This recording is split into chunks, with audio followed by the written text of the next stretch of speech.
అదృష్ట రత్నాలయం జ్యువెల్స్ అదృష్ట రత్నం అష్టైశ్వర్యాలకు మహానిలయం. Welcome to iDream media. So జనరల్గా మనము 6 monthsకి ఒకసారి లేదంటే యావరేజ్ బ్లడ్ షుగర్ 3 monthsకి ఒకసారి ఇలా బ్లడ్ టెస్ట్లు అనేవి సర్వసాధారణంగా ఇస్తూ ఉంటాం. యూరిన్ టెస్ట్లు ఇట్లా టెస్ట్లు ఇచ్చేటప్పుడు జాగ్రత్తలు ఏం తీసుకోవాలి? ఇంటి దగ్గరకు వచ్చి కలెక్ట్ చేసుకునే శాంపిల్స్లో వచ్చే లెవెల్స్ ఎక్యురేట్గా ఉంటాయి, కరెక్ట్గా ఉంటాయా? పూర్తి వివరాలు తెలుసుకుందాం. మనతో పాటు ప్రముఖ internal medicine specialist doctor Rajesh Ukkala గారు ఉన్నారు. డాక్టర్ గారు నమస్తే. నమస్తే. ఇప్పుడు బ్లడ్ టెస్ట్లు మీరు షుగర్ కోసం టెస్ట్ రాస్తారు, మేము తినకముందు తిన్న తర్వాత అవన్నీ ఇంటి దగ్గర నుంచి ఇస్తూ ఉంటాము. వాళ్ళు ల్యాబ్ ఇక్కడ వచ్చి తీసుకెళ్ళి ఇవ్వడానికి ఒక 6-7 hours టైం కూడా పడుతూ ఉంటుంది. ఇంట్లో ఉండి శాంపిల్స్ ఇచ్చినవి మంచిగా వస్తాయా? ల్యాబ్కి వెళ్ళి ఇవ్వడమే కరెక్టా? సో బేసికలీ మనకి కంఫర్ట్ జోన్ దాని గురించే ఈ హోమ్ కలెక్షన్ అని పెట్టారు. పెద్దవారు ఉంటారు, అంత ఈజీగా వచ్చి వెయిట్ చేసే పరిస్థితులు ఉండవు. సో అలాంటి వాళ్ళకి ఆ వసతి బాగుంటుంది, కంఫర్టింగ్ ఉంటుంది. అండ్ టైమ్లీ ఆ శాంపుల్ కలెక్ట్ చేసుకోవడం అవన్నీ జరుగుతాయి. అట్ ద సేమ్ టైం మనకి ఆ శాంపుల్ కలెక్ట్ చేసుకున్న తర్వాత అది వెంటనే ప్రాసెస్ అవుతుందా లేదా, వెంటనే స్టోరేజ్ అవుతుందా లేదా అనేది ఇంపార్టెంట్.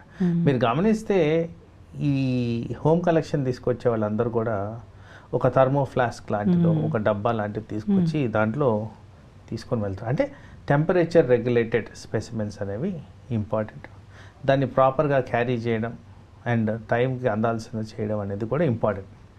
ఇవన్నీ మనం ల్యాబ్ సెంటర్కి వెళ్ళి చేస్తే వితౌట్ ఎనీ డౌట్ ప్రాసెసింగ్ అయిపోద్ది.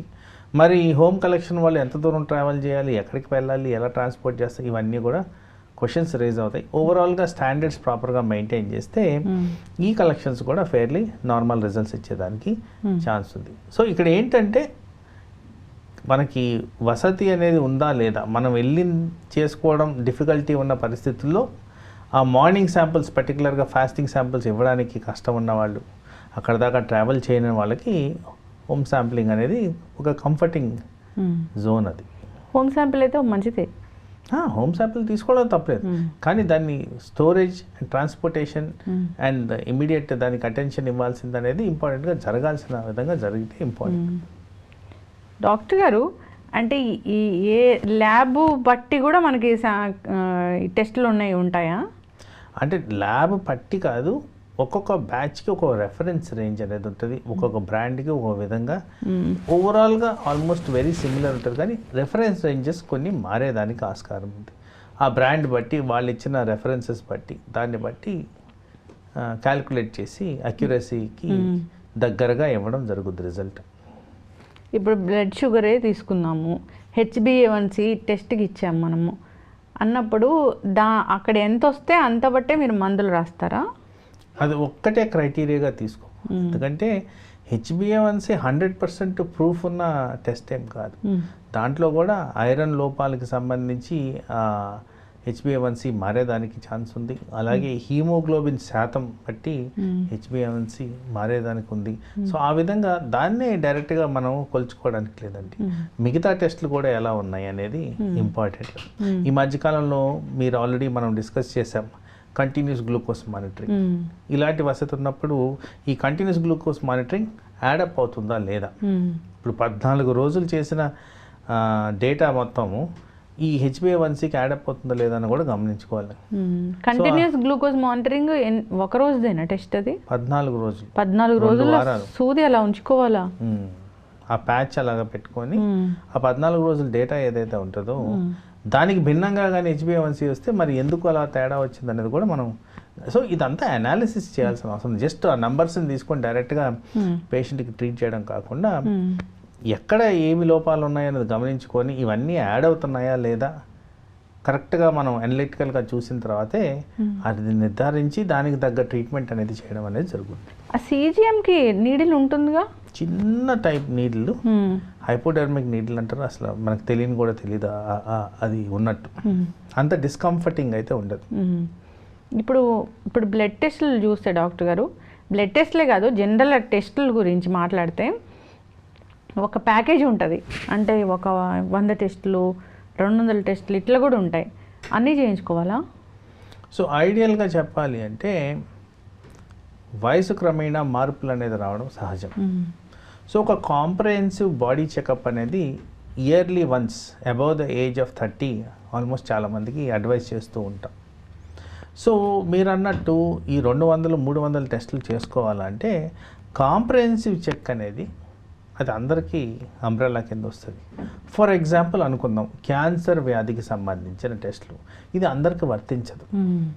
సో ఎవరికైతే ఫ్యామిలీ పరంగా క్యాన్సర్ రిస్క్ ఎక్కువ ఉందో ఆర్ వాళ్ళకున్న అసోసియేటెడ్ కండిషన్స్ వల్ల క్యాన్సర్ రిస్క్ ఎక్కడ ఉందో అలాంటి పరిస్థితుల్లోనే ఇలాంటి పరీక్షలు అనేది తీసుకోవడం. అంటే ఇది ఉదాహరణకు చెప్తున్నాను. అలా విడివిడిగా ఎవరికైతే రిస్క్ ఫ్యాక్టర్స్ ఎక్కువ ఉన్నాయో పర్టికులర్గా ఆ 30 to 60 బ్రాకెట్లో ఏజ్ గ్రూప్లో వీళ్ళకి అలా స్పెషల్ టెస్ట్లు అనేవి అవసరాన్ని బట్టి చేయడం అనేది జరుగుతుంది.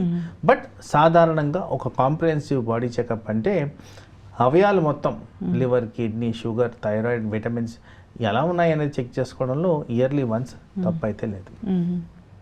లివర్ టెస్ట్ కూడా చేయించుకోవాలి కంపల్సరీ. ఈ మధ్యకాలంలో చాలా మటుకు అంటే మనం చాలాసార్లు మాట్లాడుంటే ఊబకాయంకి సంబంధించి ఎక్కువగా హెల్త్ రిలేటెడ్ ప్రాబ్లమ్స్ వస్తున్నాయి. వాటిల్లో లైమ్ లైట్లోకి వచ్చింది కొత్త తరంలో కనిపించేది ఏంటంటే ఈ ఫ్యాటీ లివర్ డిజీజ్ చాలా ఎక్కువగా కనబడుతుంది. కాబట్టి లివర్ టెస్ట్ని కాస్త ఇంపార్టెంట్గా కన్సిడర్ చేయాల్సిన అవసరం అయితే కనిపిస్తుంది. ఇప్పుడు ఎవరైనా ఆల్కహాల్ తీసుకుంటారు, వాళ్ళు టెస్ట్ చేసుకోవాలంటే వాళ్ళు ఆల్కహాల్ తీసుకొని రేపు టెస్ట్కి ఇస్తే సరిగా వస్తాయా? డెఫినెట్లీ సరిగ్గా రావు. ఎందుకంటే ఆల్కహాల్ మేజర్గా ఇంపాక్ట్ చేసేది లివర్ని. లివర్లోనే ఆల్మోస్ట్ మనకు జరగాల్సిన జీవక్రియలు, enzyme formation, vitamin formation, toxin elimination చాలా రకాలుగా చాలా ఇంపార్టెంట్ ఏరియా. అది ఒక ఫ్యాక్టరీ. అది ఆ ఫ్యాక్టరీని డైరెక్ట్గా హిట్ చేస్తున్నాం కాబట్టి ఆల్కహాల్ ద్వారా జనరల్గా వచ్చే రిజల్ట్స్ అంత గట్టిగా ఉండవు. ఇప్పుడు నైట్ డిన్నర్ ఎంత లోపు చేసి రేపొద్దున మనం బ్లడ్ షుగర్ టెస్ట్కి ఇవ్వాలి? Recommendation is anything above 8 hours. 8 hours of fasting అనేది ఇంపార్టెంట్.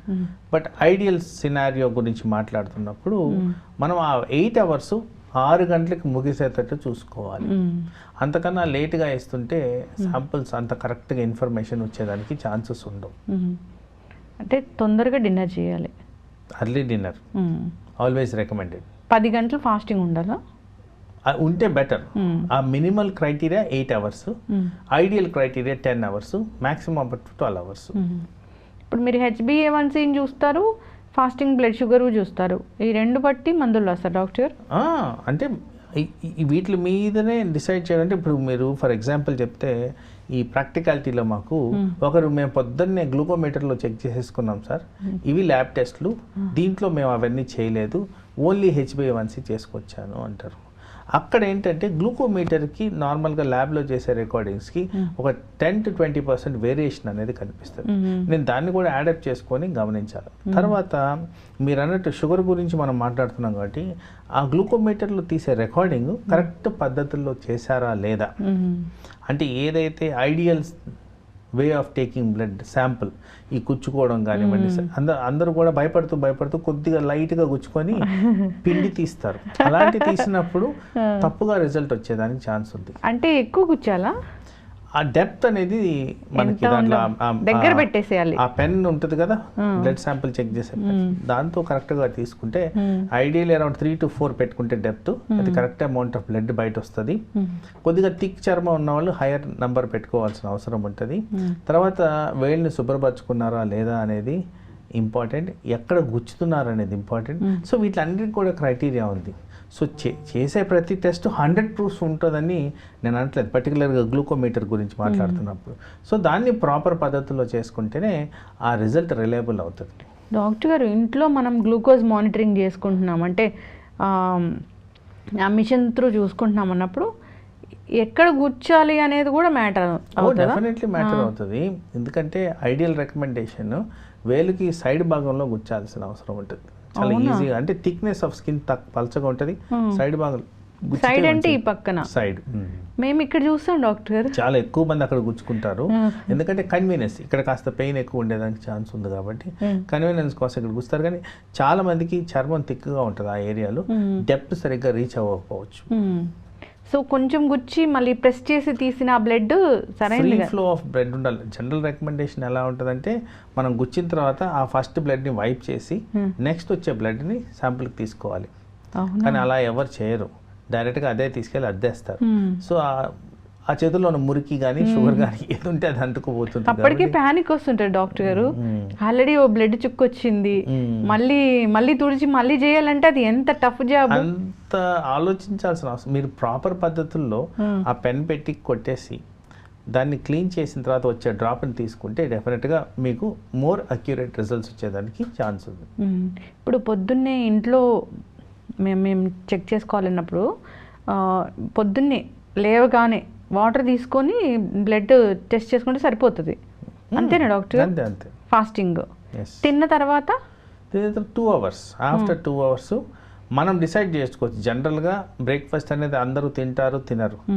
లంచ్ సహజంగా కాస్త ఎక్కువగా తింటారు, రైస్ కాంపనెంట్ ఉంటుంది కాబట్టి ట్రూ టెస్టింగ్ టైం అక్కడే ఉంటుంది కాబట్టి లంచ్ తర్వాత చేసిన శాంపులే కొద్దిగా దగ్గరగా మనకి ఆ షుగర్ లెవెల్స్ ఇస్తుంది. ఓకే. సో ఇప్పుడు మీరు కన్సిడర్ చేస్తారు, మేము ఇంటి దగ్గర ఉండి శాంపిల్ ఇచ్చినా ఓకే, ల్యాబ్కి వెళ్ళి ఇచ్చిందైతే ఇంకా కరెక్ట్గా వస్తుంది. మీరు ఏది చెప్తారు అసలు? ఐడియల్ రికమెండేషన్ ల్యాబ్కి వెళ్ళి చేసుకోవడం, డయాగ్నోస్టిక్ సెంటర్కి వెళ్ళి చేసుకోవడం. ఎందుకంటే ఈ ప్రాసెసింగ్ ఎర్రర్స్ అనేవి తగ్గిపోతాయి. బట్ ఎవరికైతే డిఫికల్టీస్ ఉంటాయో వాళ్ళు హోమ్ శాంప్లింగ్ తీసుకుంటూ ఉండడం గమనించాము. ఓకే. సో ఎప్పుడు చెప్తారు ఏంటంటే అబ్డామిన్ స్కాన్ కూడా రాస్తూ ఉంటారు 1 yearకి ఒకసారి, అది ఎందుకు డాక్టర్ గారు? సో అబ్డామినల్ స్కాన్ అనేది ఇప్పుడు నేను ఇందాక హైలైట్ చేసినట్టు ఫ్యాటీ లివర్ అనేది చాలా తరచుగా మేము గమనిస్తున్నాం. అది ఒక్కటే కాకుండా కిడ్నీలు ఎలా ఉన్నాయి, కిడ్నీలు ప్రవర్తన ఎలా ఉంది. తర్వాత ఈ మధ్యకాలంలో మీరు గమనిస్తే రాళ్ళు ఎక్కువ కనిపిస్తున్నాయి, కిడ్నీ స్టోన్స్, వాటికి సంబంధించి ఎలా ఉంది. తర్వాత డయాబెటిక్ పాపులేషన్ పెరుగుతున్న తరుణంలో ఈ బ్లాడర్ ఇన్ఫెక్షన్స్ అంటే యూరినరీ ట్రాక్ట్ ఇన్ఫెక్షన్స్ ఎక్కువగా ఉన్నాయి, అంటే దాన్ని సిస్టైటిస్ అంటాం. మరి అది దానికి సంబంధించి ఏముంది. తర్వాత మగవాళ్ళల్లో కాస్త ఏజ్ పైబడిన వాళ్ళు, పర్టికులర్గా 50-60 అరౌండ్ ఉన్న వాళ్ళకి ప్రాస్టేట్ కణం మారుతూ వస్తుంది. ఆ ప్రాస్టేట్కి సంబంధించిన ఇన్ఫర్మేషన్ ఎలా ఉంది. సో జనరల్గా ఇలాంటివి కనుక్కుంటాం. తర్వాత ఫ్యూ ఇన్సిడెంటల్ ఫైండింగ్స్, జనరల్గా నార్మలే ఉంటుంది అంతా, కానీ ఎక్కడో దగ్గర ఒక స్మాల్ సిస్టో సమ్ అబ్నార్మాలిటీ కనుక్కోవడం అనేది జరుగుతుంది. కాబట్టి ఒక రొటీన్ స్కానింగ్ చేసుకోవడం అనేది ముఖ్యం. ఓకే.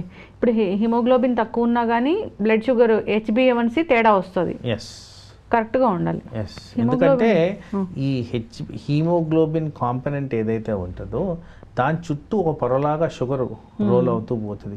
ఎన్ని లేయర్స్ చుట్టితే అంత షుగర్ ఎక్కువగా ఉన్నట్టు. So haemoglobin life span 120 days average చొప్పున. సో ఆ 120 days లైఫ్ స్పాన్ని షుగర్తో పోల్చుకుంటూ ఈ HbA1cని డివైస్ చేశారు. కాబట్టి డెఫినెట్గా హీమోగ్లోబిన్లో చేంజెస్ వచ్చినప్పుడు ఈ షుగర్ శాతం కూడా మారేదానికి ఛాన్స్ ఉంది. చక్కటి ఇన్ఫర్మేషన్ డాక్టర్ గారు. టెస్టులు ఇచ్చే ముందు మనం హైజీన్గా ఉండాలి, అవతల వాళ్ళు హైజీన్గా ఉన్నారా అనేది కూడా మనకి గమనించుకోవాలి.